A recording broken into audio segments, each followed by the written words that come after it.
भारत में चुनावी राजनीति की सबसे बड़ी सच्चाई यही है कि बहुजन समाज यानी अनुसूचित जाति, अनुसूचित जनजाति और पिछड़ा वर्ग का वोट जिस ओर जाएगा सत्ता उसी के पास जाएगी। देश की कुल आबादी में बहुजन समाज लगभग 70% से ज्यादा है, लेकिन सवाल यह है कि इतनी बड़ी आबादी होते हुए भी बहुजन समाज की राजनीतिक ताकत कम क्यों है और इसके वोट का फायदा किसे मिलता है, कांग्रेस को या फिर बीजेपी को। आज की इस वीडियो में हम इसी बहुजन वोट की पूरी कहानी को समझेंगे और जानेंगे कि कैसे कांग्रेस ने बहुजन को इस्तेमाल किया, फिर कैसे बीजेपी ने उसे तोड़ा और बहुजन समाज के सामने आज क्या संकट और विकल्प है। 1947 में भारत आजाद हुआ और इसके बाद लगभग 30 साल तक कांग्रेस पार्टी का देश में अकेला राज रहा। कांग्रेस ने शुरू से ही समाज के सभी वर्गों को साथ लेकर चलने की बात कही, लेकिन जब हम बहुजन समाज की भागीदारी की बात करते हैं तो कांग्रेस के राज में ऊपरी जातियों का दबदबा ज्यादा रहा।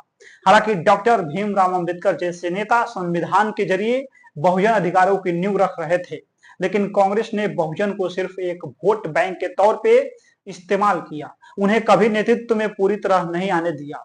आरक्षण की बातें तो हुई, लेकिन असली सत्ता और नेतृत्व अभी भी ब्राह्मण, बनिया और उच्च जातियों के हाथ में था। जब संविधान लागू हुआ तो डॉक्टर अंबेडकर ने अनुसूचित जाति और जनजातियों के लिए आरक्षण का प्रावधान रखा। बाद में मंडल आयोग की सिफारिशों से ओबीसी को भी आरक्षण मिला, लेकिन आरक्षण एक अधिकार था, न कि किसी पार्टी की मेहरबानी। कांग्रेस ने बहुजन को यह दिखाया कि वह उनके लिए काम कर रहे हैं, लेकिन असल में उसका मकसद उनका वोट पाना था। नेतृत्व में बहुजन समाज की भागीदारी बहुत सीमित थी, सिर्फ कुछ चुने हुए चेहरे सामने लाए जाते थे ताकि बाकी समाज यह माने कि कांग्रेस सबको साथ लेकर चल रही है। बहुजन वर्ग के लिए यह एक झूठा सपना बन गया। 1980 के दशक में कई सामाजिक आंदोलनों की शुरुआत हुई। काशीराम ने बान सेफ और बाद में बहुजन समाज पार्टी यानी बीएसपी की नींव रखी। उन्होंने साफ कहा कि जो बहुजन वोट देता है उसे सत्ता में ही भागीदारी चाहिए। यह विचार पहली बार कांग्रेस और बाकी पार्टियों को चुनौती देने वाला था।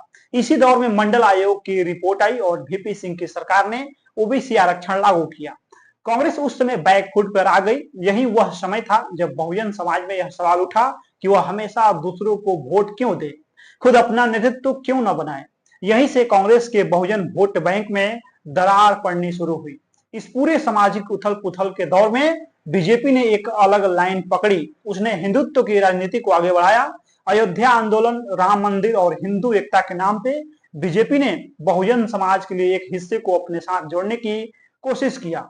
खासकर पिछड़ी जातियों को यह दिखाया गया कि वे हिंदू हैं और उन्हें मुस्लिम तुष्टीकरण के खिलाफ खड़ा होना चाहिए। यहीं से बीजेपी ने बहुजन वोट में सेंध लगाने शुरू किया। खासकर उत्तर प्रदेश और बिहार जैसे राज्यों में यह रणनीति सफल हुई। कांग्रेस की तरह बीजेपी ने भी बहुजन को सत्ता में भागीदारी का झांसा दिया, लेकिन असली नेतृत्व अब भी ऊंची जातियों के हाथ में था। 1990 का दशक मंडल बनाम कमंडल की राजनीति का समय था। मंडल यानी ओबीसी आरक्षण और बहुजन अधिकार की लड़ाई, कमंडल यानी हिंदुत्व और मंदिर आंदोलन की राजनीति। कांग्रेस इस लड़ाई में किनारे पे खड़ी रह गई। बीजेपी ने बहुजन समाज को धर्म के नाम पे तोड़ने की कोशिश किया, जबकि बहुजन नेता जैसे काशीराम और लालू प्रसाद यादव ने सामाजिक न्याय की आवाज उठाई। इसी दौर में बहुजन वोट एकजुट होने लगा, लेकिन उसे धार्मिक आधार पे बांटने की कोशिश भी तेज हुई। कांग्रेस और बीजेपी दोनों इस बहुजन चेतना से डरने लगे, क्योंकि उन्हें समझ आ गया कि अगर बहुजन एक हो गए तो वे सत्ता से बाहर हो जाएंगे।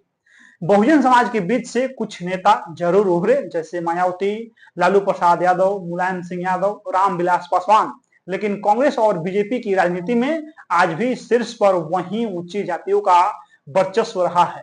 मायावती जब मुख्यमंत्री बनी तो बहुजन समाज में उत्साह था, लेकिन धीरे धीरे सत्ता में उनकी पकड़ कम होती गई।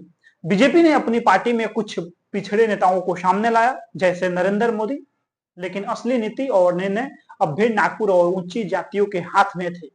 बहुजन नेता पार्टी के प्रचार में तो दिखते थे, पर निर्णय में उनकी भूमिका सीमित रहती थी। आज की राजनीति में बहुजन वोट पूरी तरह बिखरा हुआ है। कुछ बहुजन बीजेपी को वोट देते हैं, कुछ कांग्रेस को और कुछ अपनी जाति के क्षेत्रीय नेताओं को। बहुजन समाज में एकता की कमी और राजनीतिक एजेंडे की स्पष्टता न होने के कारण उनका वोट कई हिस्सों में बंट गया है। बीजेपी ने ओबीसी और एससी वोट बैंक में काफी सेंध लगाई है। खासकर यूपी, बिहार, मध्य प्रदेश और झारखंड में कांग्रेस अब सिर्फ पुरानी यादों और वादों के भरोसे चल रही है। बहुजन शब्द में दलित, आदिवासी और पिछड़ा वर्ग सभी आ जाते हैं, लेकिन राजनीतिक पार्टियां ने इस एकता को भी तोड़ दिया। कांग्रेस हो या बीजेपी, दोनों ने ओबीसी और दलितों को अलग अलग नजरिए से देखा है। बीजेपी ने ओबीसी को हिंदू एकता के नाम पे जोड़ा, वहीं दलितों को अति पिछड़ा और पिछड़ा में बांट दिया गया। कांग्रेस ने दलितों को आरक्षण और दलित नेताओं के नाम पे साधा, लेकिन ओबीसी को उतनी तवज्जो नहीं दिया। इससे बहुजन समाज खुद आपस में बंट गया। एकता की जगह जातिगत गुटबाजी हावी हो गई और यही विभाजन कांग्रेस और बीजेपी के लिए फायदे का सौदा बन गया। वे बारी बारी से बहुजन वोट को इस्तेमाल करते रहे, लेकिन उन्हें सत्ता में बराबरी नहीं दिया गया। 2014 के बाद से बीजेपी ने सोशल इंजीनियरिंग का नया फॉर्मूला अपनाया। उन्होंने छोटी छोटी जातियों को चिन्हित किया, जैसे निषाद, मल्लाह, कुशवाहा, लोहार, नाई, धोबी आदि इत्यादि, और उनके नेताओं को टिकट देकर कहा कि वे अब सत्ता में भागीदार हैं। इसका असर यह हुआ कि बड़ी बहुजन जातियों जैसे यादव और जाटों के खिलाफ एक माहौल बन गया। बहुजन एकता कमजोर हो गई। बीजेपी ने यह समझा दिया कि मोदी सबका नेता है और जाति की जगह राष्ट्र की बात करनी चाहिए, लेकिन असलियत यह थी कि सत्ता में ऊंची जातियों का दबदबा बना रहा, जबकि पिछड़े वर्गों को सिर्फ भीड़ का हिस्सा बनाया गया। कांग्रेस पार्टी अब भी यह मान रही है कि बहुजन समाज उसे उसी तरह वोट देगा जैसे 1960 और 70 के दशक में देता था, लेकिन समय बदल गया है। कांग्रेस आज न नेतृत्व के स्तर पर बहुजन को जगह दे पा रही है, न ही कोई ठोस सामाजिक एजेंडा पेश कर पा रही है। राहुल गांधी की भारत जोड़ो यात्रा और न्याय योजना जैसी घोषणाएं बहुजन समाज के लिए कोई विशेष आकर्षण नहीं रखती, क्योंकि वे जानते हैं कि कांग्रेस की राजनीति अब ऊंची जातियों और उद्योगपतियों के प्रभाव में है।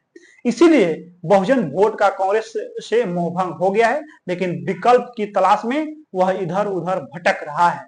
आज बहुजन समाज के सामने बड़ा सवाल है, क्या वे फिर से अपने नेतृत्व को खड़ा कर सकते हैं? मायावती जैसे पुराने नेताओं की राजनीति अब फीकी पड़ रही है। नई पीढ़ी के नेताओं जैसे चंद्रशेखर आजाद, तेजस्वी प्रसाद यादव और भीम आर्मी जैसे संगठनों के पास कुछ ऊर्जा जरूर है, लेकिन उन्हें राष्ट्रीय स्तर पे कोई ठोस दिशा और एकता नहीं मिल पाई है।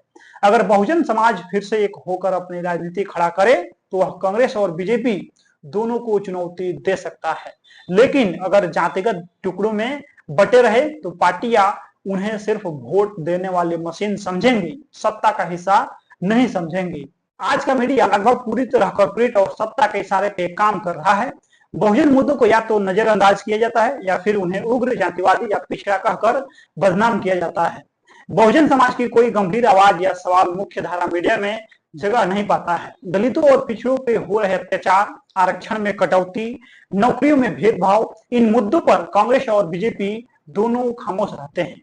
यही वजह है कि बहुजन समाज को अब अपने मीडिया, अपने संगठन और अपने राजनीतिक मंच तैयार करने की सख्त जरूरत है, ताकि वे अपनी बात देश के सामने रख सके।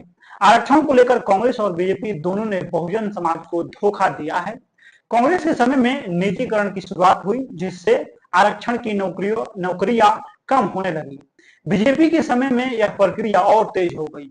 दोनों पार्टियों ने यह नहीं बताया कि निजी सेक्टर में आरक्षण क्यों नहीं लागू किया गया। इसके अलावा प्रमोशन में आरक्षण, विश्वविद्यालय में आरक्षण और न्यायपालिका में बहुजन भागीदारी, इन सभी मामलों में दोनों पार्टियां का रवैया लगभग एक जैसा रहा है। इससे यह स्पष्ट होता है कि सत्ता में कोई हो, लेकिन नीतियां बहुजन विरोधी ही रहती है। बीजेपी ने बहुजन वोट को सांप्रदायिक आधार पर तोड़ने का काम बखूबी किया है। दलितों और पिछड़ों को यह समझाने की कोशिश की गई कि मुसलमान उनके दुश्मन हैं। इसके लिए इतिहास को तोड़ा मरोड़ा गया, झूठे वीडियो और सोशल मीडिया के जरिए डर फैलाया गया। कांग्रेस ने भी अपने समय में अल्पसंख्यकों के तुष्टीकरण का आरोप झेलते हुए बहुजन समाज को भ्रमित किया, लेकिन सच्चाई यह है कि सांप्रदायिकता का सबसे बड़ा शिकार बहुजन समाज ही होता है।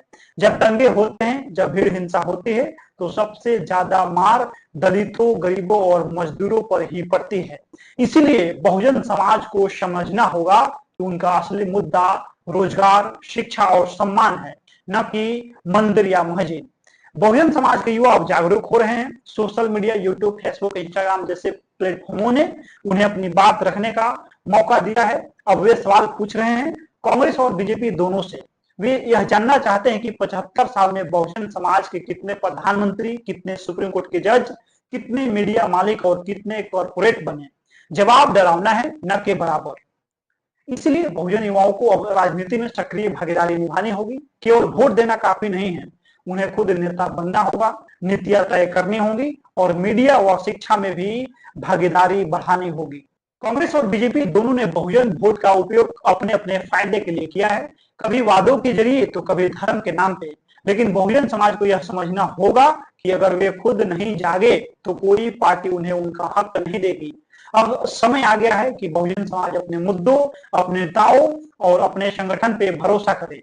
उन्हें एक बार फिर बहुजन एकता के विचार को मजबूत करना होगा, तभी वे सत्ता में भागीदारी, सम्मान और न्याय प्राप्त कर सकेंगे।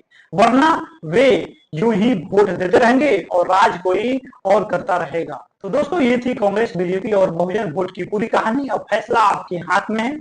आप कब तक दूसरे को वोट देकर सत्ता में भेजते रहेंगे और खुद हाशिए पे खड़े रहेंगे? बहुजन समाज के लिए अब वक्त है सोचने का, सवाल पूछने का और एकजुट होने का।